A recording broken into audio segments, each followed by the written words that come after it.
काळे. मी 2011 पासून संतोष सरांना ओळखते. म्हणजे आम्ही रिडेव्हलपमेंटवाले आहेत.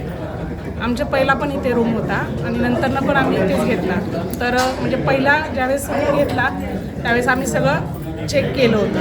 म्हणजे असं काही ही जागा वगैरे प्रॉपर आम्ही चेक करू, कारण आपण इन्व्हेस्टमेंट करतो रूमसाठी आणि ही आपल्या जीवनाची पूर्ण जे हे लावतो, कमाई लावतो याच्यामध्ये. मग हे आम्हाला आधीच माहिती आम्हाला आधीच म्हणजे आम्ही पूर्ण पेपर चेक करून घेतलेलं होतं. म्हणजे 2011 पासून आम्हाला माहीत होतं. मध्ये अफवा उडाल्या, पण आम्ही न्यू डेव्हलपमेंटवाले आहेत, आम्हाला त्यांच्यावर विश्वास आहे. आधी आम्ही चेक केलं होतं, त्याच्यामुळं आम्हाला खात्री होती असं काही होणार नाही आहे.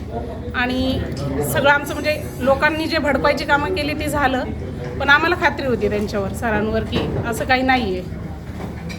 माझं नाव संगीता सतीश, रूम नंबर 1306. सामान्य माणसाचं एक स्वप्न असतं सर, की आपलं घर सुंदर, चांगल्या हायफाय सोसायटीत असावं. असं माझंही स्वप्न होतं की माझं घर एका हायफाय सोसायटीत आणि सर्व सुविधांसह असावं.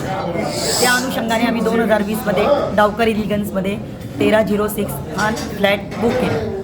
बुक झाल्यानंतर तो आम्हाला पोझिशन 24ला मिळालं. आम्ही राहायलाही 24ला 6 जून 2024ला इथे राहायला आलो. सर्व एम्युनिटीज आहे. हळूहळू काही लोकांनी अफवा पसरवल्या की या सोसायटीच्या लँडवर केस आहे वगैरे वगैरे, पण आम्ही दुर्लक्ष केलं की आतापर्यंत इथपर्यंत सरांनी पोहोचलो नाही. म्हणजे याच्या पुढेही नक्की आपली नौका पार होईल. आपलं स्वप्नपूर्तीतलं घर आहे असं आपल्या डोक्यावर टांगती तलवार होती आमच्या डोक्यावर, की उद्या उठून जर काही झालं तर आपली आयुष्याची पुंजी आपण इथे लावलेली 80-82 लाख रुपये ते जाईना. आपण सामान्य माणसाला एक आपली छोटीशी आपली आयुष्याची कमाई असते ती आपण एका घरामध्ये लावतो. ते इन्व्हेस्टमेंट म्हणून नाव ना Aryan Saroj, treasurer, Dawkar elegance cooperative society. काय विचारायचं आहे तुम्हाला? बोलू आता. काय झालं प्रकरणामध्ये? प्रकरणामध्ये असं झालं आहे कि हमें ताबियत बिल्डिंग, हम लोगों ने बिल्डिंग जब लिया रहने को आए तो बीच में ऐसी अफवाह उड़ी कि बिल्डिंग अनलीगल है और उसको 2-3 महीने में टूट जाएगी. तो हम लोगों ने डावकर सर से संपर्क किया, कमेटी के लोगों ने और बिल्डिंग के कुछ साथियों ने.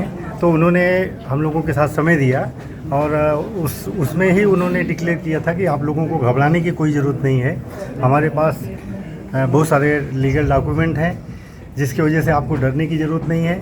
और अगर ऐसी कुछ स्थिति आती है तो हम आपके साथ खड़े हैं. तो हम लोगों को पूर्ण ठाम विश्वास था कि डावकर सर ने जो हम लोगों को वचन दिया है उसमें वो पीछे हटेंगे नहीं. और उन्होंने पहले ही हम लोगों को बोला था कि कोई ऐसी बात नहीं है. तो हम लोगों का वो जो उन्होंने आश्वासन दिया था वो पूरी तरह से उन्होंने करके दिखाया. मैं सर को धन्यवाद देता हूँ. और बिल्डिंग के रहिवासी